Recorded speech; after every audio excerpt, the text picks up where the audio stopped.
Happy holidays, everybody, and welcome back to MeyCareers. I'm your host, Nicole Meyer, and this is a show where I talk about career advancement topics that are most important to you. This month, I'll be covering one of our most requested topics, and that is redundancy. Most of us at one point or another are going to experience redundancy, whether it's your role that's made redundant, someone that you know. I am here to guide you through it. So being laid off, being let go, being terminated, these are not words anybody wants to hear. But if you've been working for 15 years or more, then the probability that your role may be made redundant goes up exponentially. Let me give you a few facts. So the Bureau of Statistics says that the unemployment rate is 3.7%. Feels low, right? Redundancy is a more common experience than you'd think. Research says that you will have 10 jobs in your lifetime, 6 of them of your choosing. Redundancy and reorganization will affect 40% of you, and half of you will face unemployment in your 50s. So let's talk about redundancy. Where does that word come from? Redundancy has to do with your role. It is not about you personally. It is about a role that has been eliminated due to business circumstances. This is a business decision.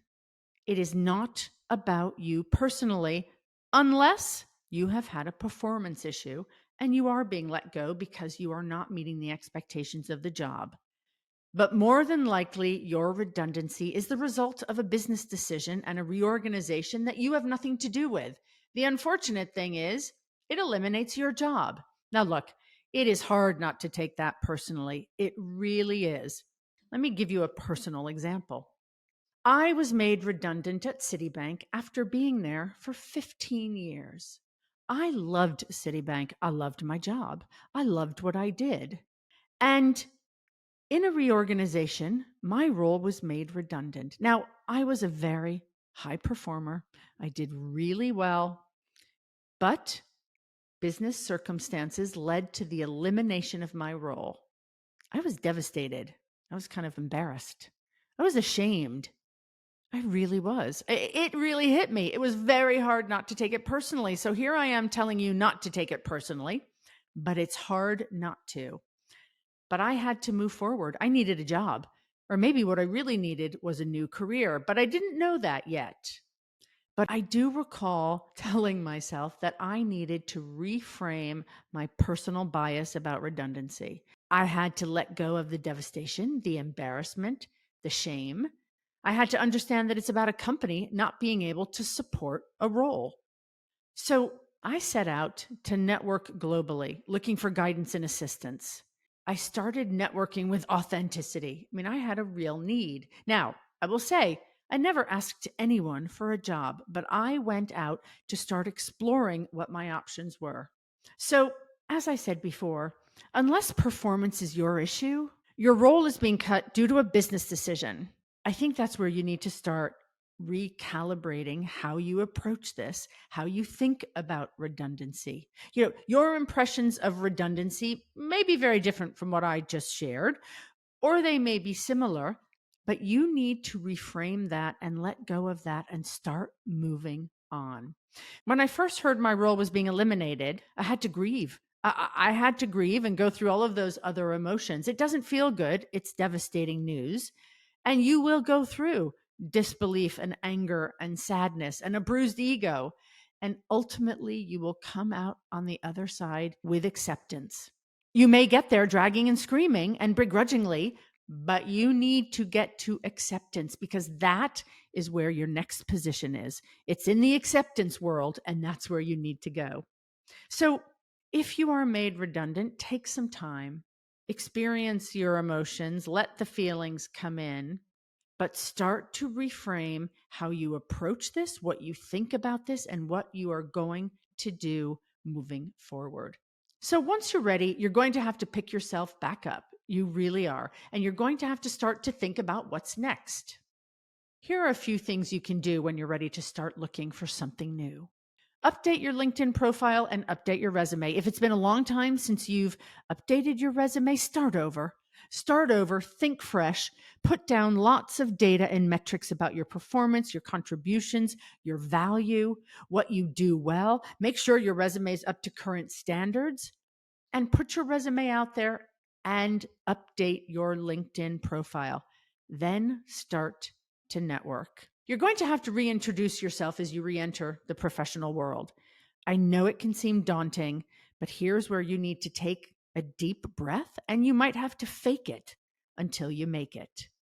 You want to present a confident persona to the world out there. Now, before you start networking, following a redundancy, I encourage you to make sure that you and your company are on the same page, that you have agreed to a message to the market about what happened. The last thing you want is for there to be inconsistency between what they say and what you say about this redundancy. So make sure you agree with your employer before you leave what this communication is going to look like. I also want to spend a minute talking about how you might introduce yourself following a redundancy.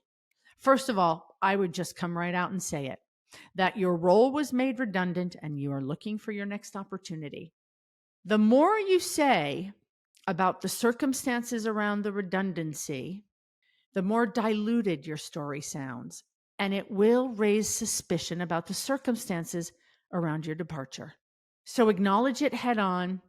If you were let go due to a well-publicized downsizing, mention it.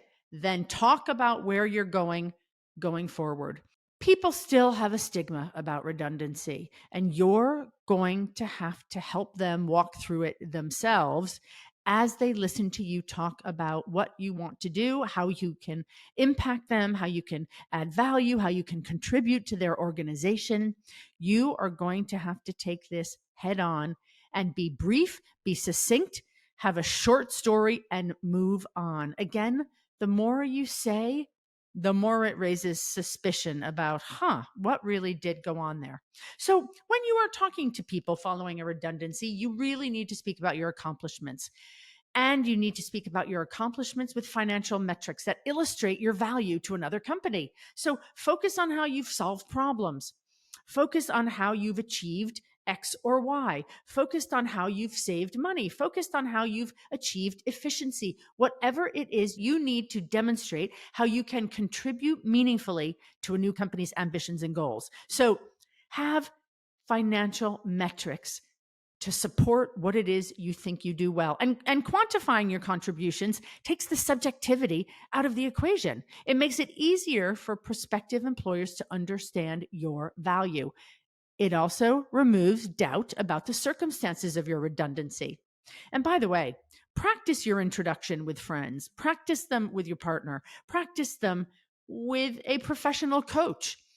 Just as a side note, I had a professional coach when I was made redundant, but she was incredibly helpful in identifying for me and feeding back to me everything I was telling her about what I wanted to do next. She was an independent professional who was really helpful in getting me on the path toward the Meyer partnership.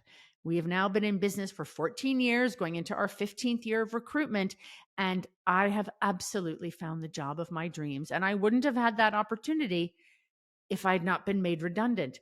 Easy for me to say 15 years later, but again, when I was in it, and I understand how you might feel if you're in it, you will get to the other side, but it does take work. So we've talked about how you might introduce yourself. We've talked about how you might address the redundancy. Let's talk about resilience. You're strong. You got this. You can make this work. And frankly, you have to. So this is not only a survival skill, it is an indicator of a strong leader and somebody who is resilient.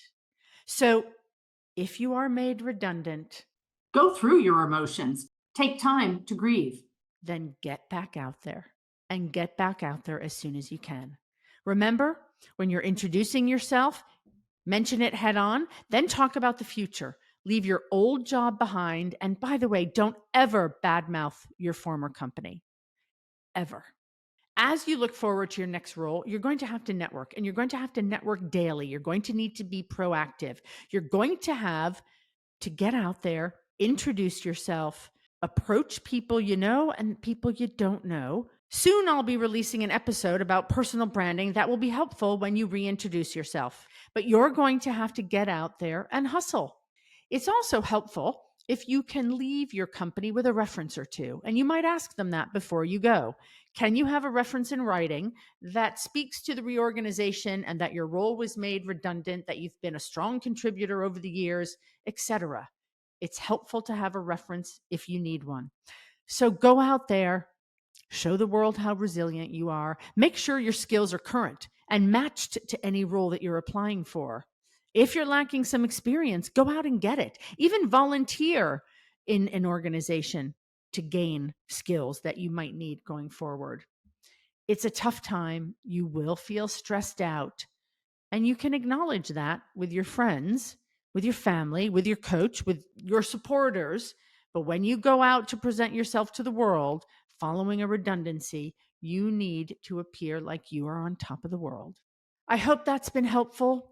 Thank you again for joining me on this month's episode of MeyCareers. As always, you can find us on Spotify, Apple Music, Audible, wherever you listen to podcasts.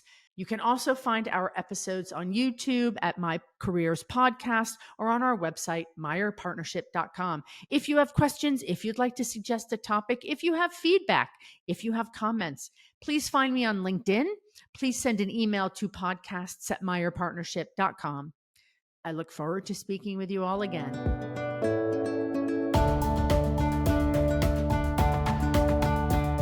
I'd like to address your interests as well. If you have a topic you'd like to talk about, please get in touch at podcasts@meyerpartnership.com or on LinkedIn as Nicole Meyer.